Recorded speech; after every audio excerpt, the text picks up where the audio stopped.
Des faits incroyables sur les règles que personne ne vous a jamais dit. Quand tu entends le mot « règle », qu'est-ce qui te vient à l'esprit? Douleur? Gêne? Malaise? Ou peut-être un sujet qu'on évite de mentionner? Aujourd'hui, je veux que tu vois les règles sous un autre angle. Parce que ce qui se passe dans le corps d'une femme chaque mois n'est pas une faiblesse. C'est un processus biologique incroyable d'une précision fascinante. Imagine, chaque mois, le corps de la femme se prépare à une éventuelle grossesse, sans qu'on lui dise quoi que ce soit. Les règles ne sont pas juste une perte de sang, c'est toute une symphonie d'hormones qui commence dans une petite zone du cerveau appelée l'hypothalamus, passe par l'hypophyse et atteint les ovaires. Tout est coordonné. Parfaitement. Pendant la première moitié du cycle, le corps reconstruit la muqueuse de l'utérus pour l'accueillir, au cas où un ovule serait fécondé. L'œstrogène augmente, l'énergie revient, la concentration s'améliore, l'humeur est souvent meilleure.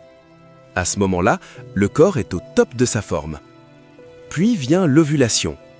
Un seul moment dans le mois. Un seul ovule est libéré. Une seule chance.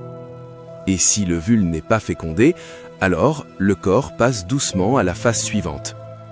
Les hormones chutent, la paroi de l'utérus se détache peu à peu, c'est là que les règles commencent. Pas parce que le corps a échoué, mais parce qu'il se réinitialise. Il se prépare à recommencer, encore une fois. Et tu veux savoir quelque chose de surprenant? La quantité de sang perdu pendant les règles est bien moins que ce que beaucoup pensent. En moyenne, 30 à 80 millilitres.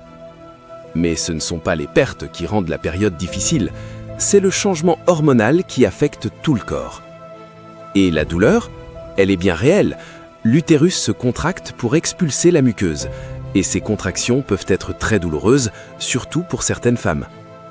Maux de tête, fatigue, saute d'humeur, envie d'être seule, tout cela ce sont des réactions naturelles à un changement hormonal majeur. Mais le plus important à retenir, c'est que les règles ne sont pas une honte, elles sont le signe que le corps fonctionne, qu'il est vivant, fertile, en équilibre. Si les règles s'arrêtent, deviennent irrégulières ou trop douloureuses, ce n'est pas dans la tête, c'est un message du corps, un signal à écouter, à comprendre, à prendre au sérieux. Imagine un monde où les règles sont comprises, pas jugées. Un monde où une fille ne se sent pas honteuse de dire « j'ai mes règles », où une femme ne cache pas sa douleur, où l'on parle de tout cela simplement, comme on parle du cœur ou des poumons.